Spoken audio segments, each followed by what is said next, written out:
ஸ்ரீமாத்ரே நமக. தென்முக வாராகி திருக்கோயில் ரொம்ப சிறப்பாக அமைந்திருக்கிறது. சிறப்பாக பூஜைகள் நடந்து கொண்டிருக்கிறது. தினசரி நித்திய நைவேத்திய பூஜைகள் தொடர்ந்து நடந்துகிட்டு இருக்கு. நீங்கள் ஒருவேளை இந்த கோயிலில் உள்ள அம்பாளுக்கு அர்ச்சனை பண்ணணும்னு நினச்சிங்கன்னா ஆன்லைன் மூலமாகவே அர்ச்சனை பண்ணலாம். அதாவது மாத அர்ச்சனை அப்படிங்கிறது ஒன்று இருக்குது. இல்லை உங்களுக்கு ஏதாவது ஒரு சுப காரியம் நடக்கணும், கல்யாணத்துக்காண்டி பண்ணணும், குழந்தை பாக்கியத்துக்காண்டி பண்ணணும், இல்லை இடம் விற்க மாட்டேக்கு, இப்படி ஏதாவது ஒரு சின்ன சிக்கல்கள் இருந்தால் அதுக்காக வேண்டி நம்ம பிரார்த்தனை பண்ணி சங்கல்பம் பண்ணி உங்களுக்கு அர்ச்சனை பண்ணி அந்த வீடியோவும் அனுப்புவோம். வாட்ஸ்அப்பில் வீடியோ அனுப்புவோம். அதே போல் பிரசாதமும் உங்களுக்கு அனுப்பிச்சி வைப்போம். தபால்லையோ அல்லது கொரியர்லையோ அனுப்பிச்சி வைப்போம். அப்படி உங்களுக்கு தேவைப்படுது, நம்ம ஸ்ரீ வாராகி கோயிலில் நம்மளும் அர்ச்சனை பண்ணணும், அந்த பூஜையில் கலந்துக்கணும் அப்படின்னு நினச்சிங்கன்னா கீழே இருக்கக்கூடிய இந்த நம்பரில் வாட்ஸ்அப்பில் தொடர்பு கொள்ளுங்கள். அதே போல் அம்பாளுடைய அனுகிரகம் கிடைப்பதற்கு உங்களால் முடிந்த ஏதாவது பொருட்களாகவோ பணமாகவோ கொடுத்து உதவுங்கள். நன்றி. ஸ்ரீமாத்ரே நமக. அம்பாளுடைய பரிபூர்ண அனுகிரகத்தால் இந்த வீடியோவில் உங்களை சந்திக்கக்கூடிய வாய்ப்பு கிடைத்தது, மகிழ்ச்சி. குபேர சிலை வழிபாடு. இந்த குபேர சிலையை எங்கே வைக்கணும், அது எப்படி வழிபடணும், இதான் நிறைய பேர் கேட்டே இருக்க கேள்வி. நம்ம பழைய காலங்களில் குபேரன் என்பது லட்சுமி குபேரராக வழிபட்டு வந்தாங்க. இப்போ தற்சமயம் இந்த சைனாவிலேருந்து வந்திருக்கக்கூடிய குபேர பொம்மை, அது சிரிக்கும் புத்தர் அப்படின்னு சொல்லுவாங்க. குபேரன்னு சொல்லிட்டு நம்ம எல்லாரும் அந்த ஒரு குண்டா ஒரு பொம்மையை வச்சிட்ருக்கோம். அது வடக்க நிறைய ஃபேமஸ். இப்போ தமிழ்நாட்டிலையும் அது கொஞ்சம் நிறைய பேர் வீட்டில் இருக்குது. இந்த குபேரர் அப்படிங்கிறத எந்த ரூபத்தில் வணங்கினாலும் அது குபேரனுக்கு தான் போய் சேரும். அதனால் இப்போ அந்த பொம்மையை நீங்கள் வணங்கினாலும் அது குபேரனுக்கு தான் போய் சேரும். அதனால் குபேர வழிபாடு அப்படிங்கிறது சகல சம்பத்தும் சகல ஐஸ்வர்யங்களும் தரும். ஏன்னா வடக்க உள்ளவங்க பார்த்திங்கன்னா இந்த குபேரனை வழிபட்டு தான் சகல சௌபாக்கியங்களும் சகல ஐஸ்வர்யங்களும் பெறுவாங்க.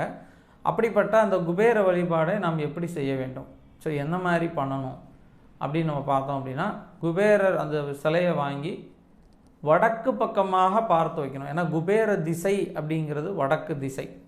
ஒவ்வொரு திசைக்கும் ஒவ்வொரு தேவதைகள் இருக்குது. வடக்கு திசைக்கு அதிபதி குபேரன், தெற்குக்கு யமன் அப்படின்னு சொல்லுவாங்க. அதுபோல் வடக்கு திசையை நோக்கி குபேர் பொம்மை வைக்கணும். அதாவது வடக்கை பார்த்து இருக்கணும்.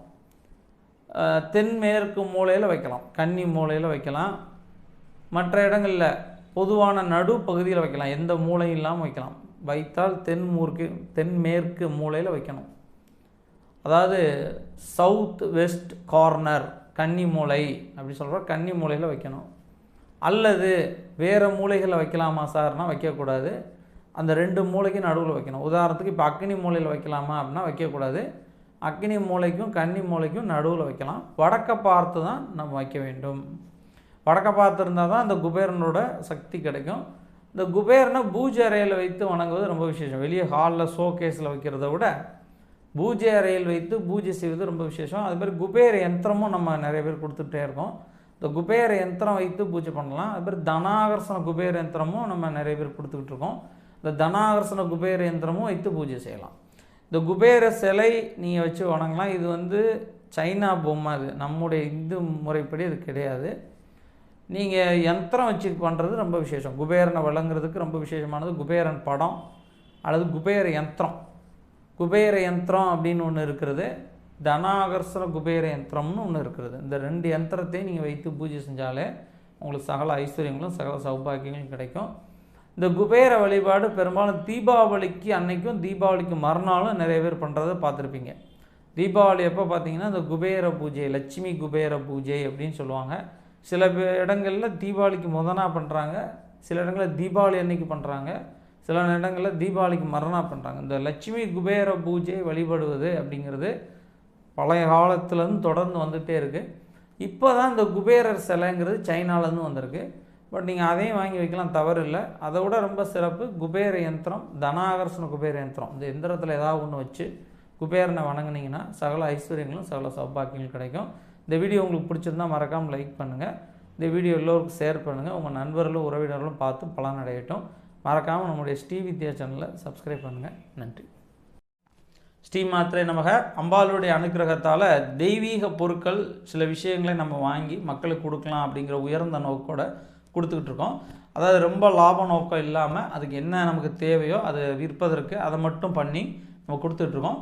அதாவது கருங்காலி மாலை, ருத்ராட்ச மாலை, ஸ்படிக மாலை, தேவதாரு மாலை, இப்படி கோமதி சக்கரம், பழம்புரி சங்கு, சோவிகள், மகாலட்சுமி சோழி, ஆடலா சோழி, இல்லை ராஜ சோழி, கௌரி சோழி, பைரவ சோழி, இப்படி சோழிகள் விற்றுட்ருக்கோம்.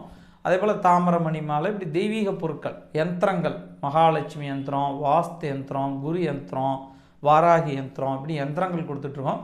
கழுத்தில் அணிந்து கொள்வதற்கு டாலர், நர்மதா டாலர், ஸ்படிக டாலர், இப்படி இந்த டாலர்கள் உங்களுக்கு கொடுத்துட்ருக்கோம். அந்த மாதிரி உங்களுக்கு ஏதாவது தெய்வீக பொருட்கள், சக்தி பெற்ற, உரு ஏற்றப்பெற்ற சக்தியான பொருட்கள் உங்களுக்கு ஒருவேளை தேவைப்பட்டது அப்படின்னா கீழே இருக்கக்கூடிய இந்த நம்பரில் வாட்ஸ்அப்பில் தொடர்பு கொள்ளுங்கள். மேக்ஸிமம் ஃபோன் செய்வதை தவிர்த்துட்டு வாட்ஸ்அப் மூலமாக தொடர்பு கொண்டீங்கன்னா உங்களுக்கு இந்த தெய்வீக பொருட்கள் நீங்கள் எந்த ஊரில் இருந்தாலும் உங்களுக்கு தபால் மூலமாகவோ, கொரியர் மூலமாகவோ, இல்லை பார்சலாகவோ உங்களுக்கு அனுப்பிச்சி வைப்போம். இந்த நம்பரை தொடர்பு கொள்ளுங்கள். நன்றி.